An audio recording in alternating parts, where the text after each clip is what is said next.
Hey there, Ramon Osa with you here, OsaTennis360.com, and in this video I'm going to give you 4 unusual ways that you can start training to win more tennis matches from home. We're not going to hit any volleys against the wall, we're not going to do any shadow swings, we're not going to do any burpees. Not that there's anything wrong with those, but when it comes to winning, those aren't going to help you all that much. The first thing we got to talk about is tactics, okay? Having a strategy and having a plan. And if I ask you right now, what is your plan going into a match? Just put it down in the comments. So most players that I talk to go into a match with sort of a vague idea of what they want to do. So they want to hit, they want to hit to their backhand, or they want to hit to their opponent's weaker side. And nothing, there's anything wrong with that, but it's just not very precise, and the brain loves clarity. So what I'm going to define tactics as is a series of 2-shot combinations. Okay, so for example, serve +1, return +1, right? Set up and hurt shot, neutralize and hurt shot.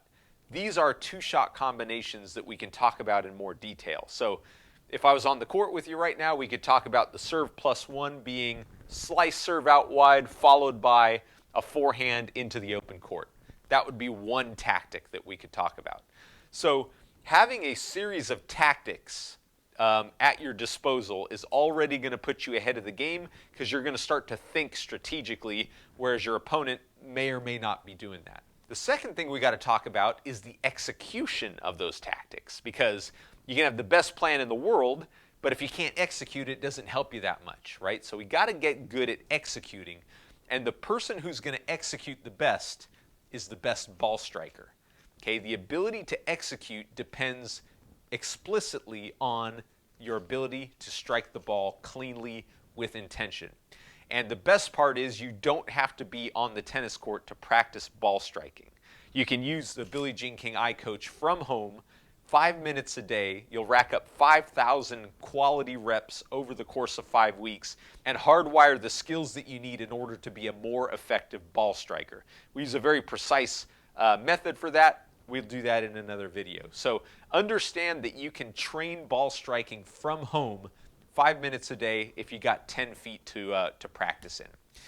Now the next thing we got to talk about is pressure, because you can be a great ball striker, you can have the idea of tactics in practice, but as soon as we get into a match, it changes. We start to feel pressure.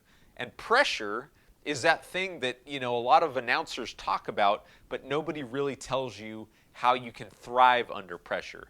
You just kind of have to go out there and experience it enough times, have your heart broken enough times so you don't care, and then all of a sudden you're past this whole pressure thing, or it doesn't affect you as much. There's a much faster way to bypass that. First is understanding. So understanding what pressure really is. And pressure is not good or bad. Pressure is just the meaning that we give to a biological response to an external event, which is this match, which is the score, which is our opponent, or whatever. So if we learn how to think about pressure and we learn how to think clearly, the effects of pressure are going to be greatly reduced, and you're going to get all of the positive benefits from it. So pressure actually gives you heightened senses. It gives you the ability to process information faster, although it's flawed. And so understanding pressure and training yourself under pressure is going to allow you to thrive under it, whereas your opponent probably never trains under pressure and just collapses at the first sight of it. And the fourth and final thing we've got to understand is the self, okay? Your thoughts, feelings, and emotions, your identity as it relates to your thoughts, feelings, and emotions.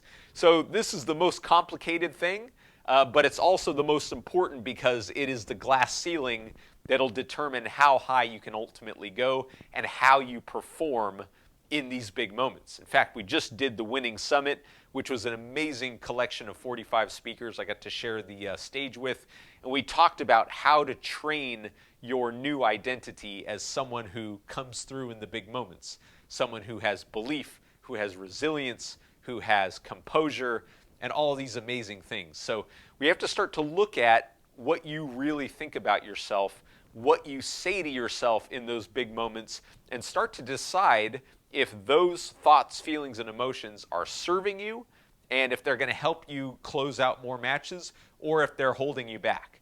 So Don't get overwhelmed by this. This is something that I'm going to be helping you with in the future in these videos, is training on identity and how you can choose a more empowering identity that's going to allow you to go out there, execute the evidence-based tactics under pressure, and all that great stuff. If you're interested in winning more tennis matches, I got a free PDF down below called The 5 Biggest Mistakes that Competitive Amateur Tennis Players Make When Trying to Close Out More Matches. It's really good stuff. You can download that for free by clicking the link down below.